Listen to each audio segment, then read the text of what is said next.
Hello you guys! Welcome back po sa aking YouTube channel. So for today's video guys, bali may nag-message kasi sa akin sa aking Facebook page. Isa rin natin siyang kababayan na nagtatanong na nais din mag-abroad dito sa Middle East. Sabi niya kasi dito guys, kung mahirap daw ba maging DH o mahirap ba magtrabaho dito sa Saudi Arabia. So bali, naisipan ko siyang i-share sa inyo guys dahil karamihan din sa inyo sa mga nanonood sa aking mga videos ay may mga nagbabalak at mga papunta na rin dito sa Saudi Arabia or dito sa Middle East. So, bali, gusto ko siyang sagutin base po sa aking mga nagiging experience o sa aking mga nagiging karanasan sa pagiging kasambay ko dito sa Middle East. So, pasensya na kayo guys kung papansin nyo na medyo haggard tayo dahil nga sobrang pagod. Mahirap ba talagang magtrabaho dito sa Saudi Arabia? So, yun nga guys, bali kanina halos maghapon akong tumutulong sa pagtatrabaho doon sa aking kaibigang Indonesia dito lang sa katabing bahay. Sa malaking bahay. Bali dito kasi kami sa pangalawang bahay ng aking amo. So doon sa malaking bahay is pamilya ng aking among lalaki. So bali ang katulong doon ay Indonesia, kaya nandun ako halos maghapon, tumutulong ako sa pagtatrabaho sa lahat ng mga gawaing bahay doon.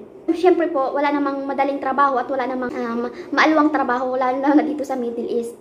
Tulad ng mga trabaho nating mga kasambahay, lahat ng gawain is talagang kailangan nating gawin. Lahat ng mga gawaing bahay, tayo lang ang magtatrabaho niyan. At lalo na nga yung buwan na to guys is buwan talaga ng Ramadan.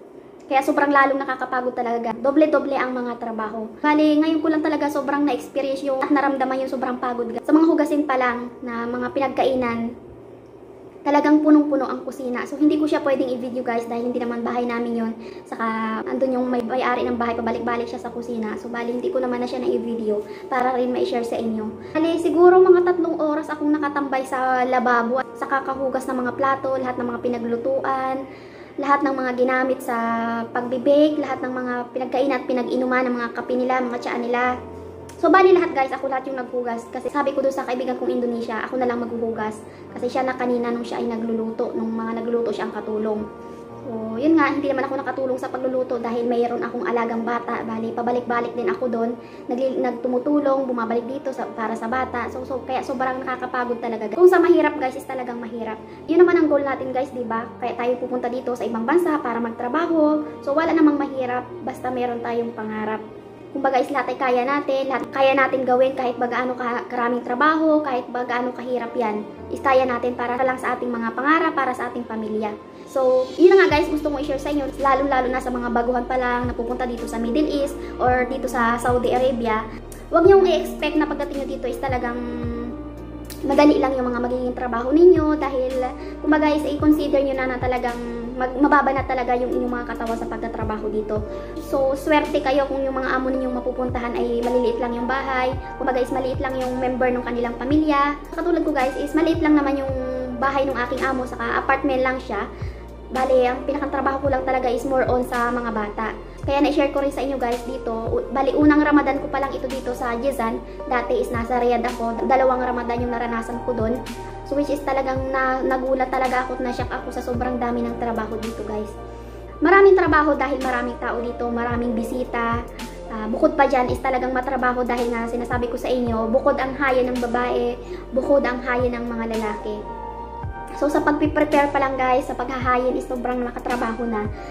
Lalo-lalo na kapag natapos na silang kumain. Sobra ako talagang nagulat guys sa sobrang dami ng mga pinapagkain na kinakain nila dito.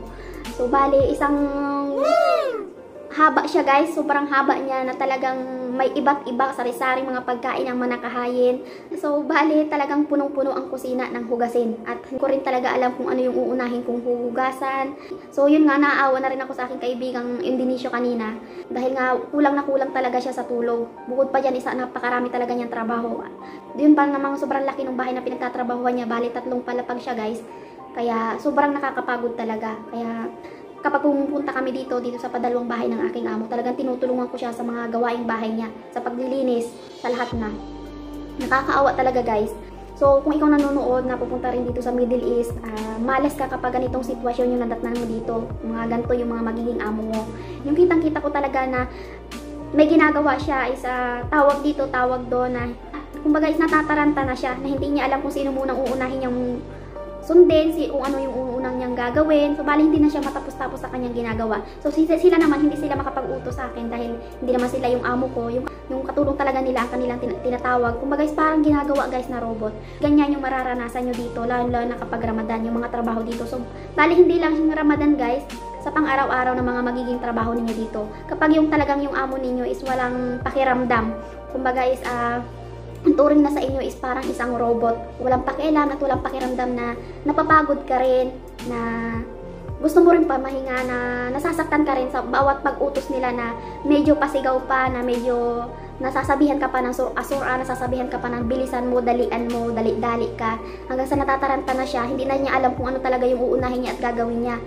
So bali, sobrang awa ko talaga guys sa aking kaibigang Indonesia, kaya hindi ko talaga siya iniwan hanggat hindi siya natatapos sa kanyang mga gawain. At pagkatapos ko naman magtrabaho guys, is dito naman ako dito sa bahay ng aking amo naglinis, lahat. Napakarami ring kalat, gawa ng mga bata, mga hugasin, kalat ng bahay. Kaya ngayon lang ako talaga natapos guys. Bali ngayon is mag-alauna na yata ng madaling araw. So yun nga guys, sa trabahong kasambahay dito sa Middle East o dito sa Saudi Arabia is mahirap talaga guys, mahirap. Sobrang mahirap. Tulad ng lagi kong sinasabi, iswertihan lang talaga sa mga magiging amo dito. So, ikaw syempre, kung ikaw sanay ka naman sa mga trabaho, kung sanay ka naman sa lahat ng trabaho, syempre wala namang mahirap. At lahat is madali para sa'yo, lalo na kung yung trabaho mo is ginagawa mo na meron kang inspirasyon, na meron kang pinagugutan, na ginagawa mo yung trabaho mo dahil meron kang purpose na maganda para sa iyong pamilya. Sa katulad ko guys, sa ginagawa ko talagang iniisip ko lang kung ano ba yung purpose ko, bakit ko ba ginagawa itong trabaho na to, bakit ba ako nagpapakapagod, bakit ko ba ginagawa ang mga ito. So, syempre para sa pamilya, para doon sa ating mga anak, para sa ating mga magulang, para sa ating mga dream sa buhay na gusto rin nating abutin. So, ganyan naman yung mga goal natin guys, kaya tayo mag-a-abroad, diba? Meron tayong mga kanya-kanyang pangarap. So, ganyan naman guys yung ating purpose, kaya tayo mag-a-abroad. Karamihan din sa mga nagko-comment sa akin, sa mga nagme-message sa akin sa Messenger, sa aking Facebook page, gustong mag-abroad at sobrang nakakaramdam na ng paghihirap na dyan sa Pilipinas. Na talaga naman kapag hindi ka kumayod, hindi ka kumilos, talagang wala, tingalay nga. Kumbaga is, kung hindi ka kumayod, hindi ka kumilos, ay hindi ka talaga kakain kapag nandyan ka sa Pilipinas. Yun nga guys, ang kagandahan lang dito sa abroad, syempre buwan-buwan kang sasahod, na meron ka talagang buwan-buwan na darating na pera sa iyo, na buwan-buwan kang merong isusuporta para sa pamilya mo. Kumbaga is, bago mo talaga makuha yung buwan ng sahod mo dito sa Middle East, ay talagang dugo at pawis ang puhunan natin dito. Ang mahalaga lang is talagang pahalagahan natin yung bawat pera na pinaghihirapan dito sa Saudi Arabia. Kung ikaw nanonood is masyado kang maluho at masyado kang galante, pahalagahan mo yung bawat sentimo na yung pinaghihirapan. Doon naman sa mga pamilya na nandyan ang pinapadalhan ng mga OFW ninyong mga kamag-anak na nandito sa ibang bansa, lalo-lalo na dito sa Saudi Arabia, is pahalagan nyo yung mga pinapadala nilang pera diyan sa inyo. Dahil talagang dugo at pawis ang pinapuhunan nila bago nila makuha yung mga yan. Huwag nyong gastahin sa mga walang kahalagahang bagay. Dahil sobrang hirap kitain yung mga pera na pinapadala dyan sa inyo. So yun nga guys, ang may share ko sa inyo, walang mahirap na trabaho kapag meron kang pangarap. Basta magsipag ka lang, magtiyaga ka lang. Sa bawat paghihirap natin ay merong mga kapalit na ginhawa. Bawat pagsisikap natin is meron ding magandang kalalabasan. Lalo lang na sa mga baguhan pa lang napupunta dito sa Middle East, i-consider nyo na talaga na kapag dating nyo dito is trabaho yung ating datatnan dito, trabaho yung ating mga kakaharapin dito. At huwag nyo laging kalimutan na magdasal, na ipagdasal nyo na sana is magiging okay yung inyong mga magiging amo dito. Pala rin kayo na sana is okay at sa mabuting amo kayo mapunta, lalo dito sa Saudi Arabia. So yan guys, yung aking video na ma-share sa inyo for today. Pasensya na kayo guys, so sobrang nakakapagod lang talaga kung medyo haggard yung ating face ngayon. So pasensya na kayo guys. So sana sa aking video na to is meron kayong konting natutunan at meron kayong konting nalaman. At kung meron pa kayong mga katanungan, suggestion, at comment lang kayo dyan sa baba. At syempre kung bago ka pa lang sa aking YouTube channel, don't forget to subscribe and hit mo yung notification bell para lagi kang updated sa aking masusunod na bagong videos. So that's all for this video guys. Thank you for watching.